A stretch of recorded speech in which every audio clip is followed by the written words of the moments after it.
नमः शिवाय। आज हम आपको हरियाली अमावस की कथा सुना रहे हैं। एक नगर था, उसमें एक राजा रहते थे।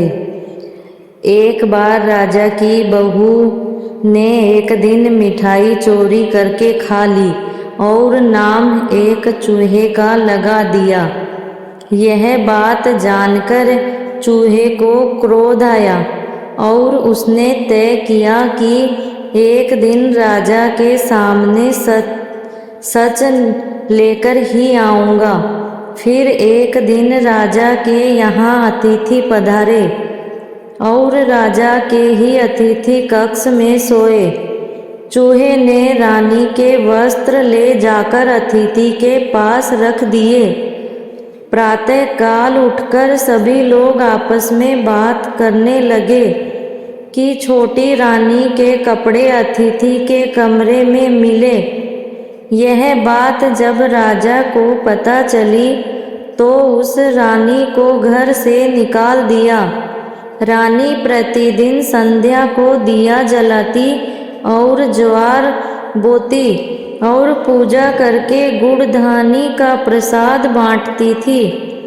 फिर एक दिन राजा शिकार करके उधर से निकले तो राजा की नज़र रानी पर पड़ी।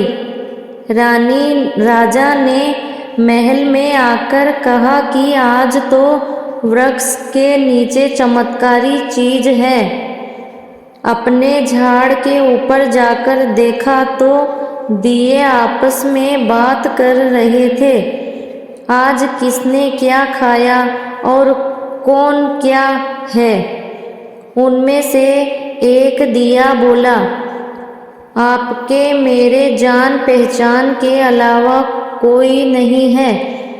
आपने तो मेरी पूजा भी नहीं की और भोग भी नहीं लगाया। बाकी के सब दिए बोले, ऐसी क्या बात हुई। तब दिया बोला, मैं राजा के घर का हूँ। उस राजा की एक बहू थी। उसने एक बार मिठाई चोरी करके खा ली और नाम चूहे का लगा दिया। जब चूहे को क्रोध आया तो रानी के कपड़े अतिथि के कमरे में रख दिए और राजा ने रानी को घर से निकाल दिया। वो रोज मेरी पूजा करती थी, भोग लगाती थी। उसने रानी को आशीर्वाद दिया और कहा कि सुखी रहे। उसने आगे बताया कि रानी की मिठाई चोरी की वजह से चूहे ने रानी की साड़ी अतिथि के कमरे में रख दी थी और बेकसूर रानी को सजा मिली।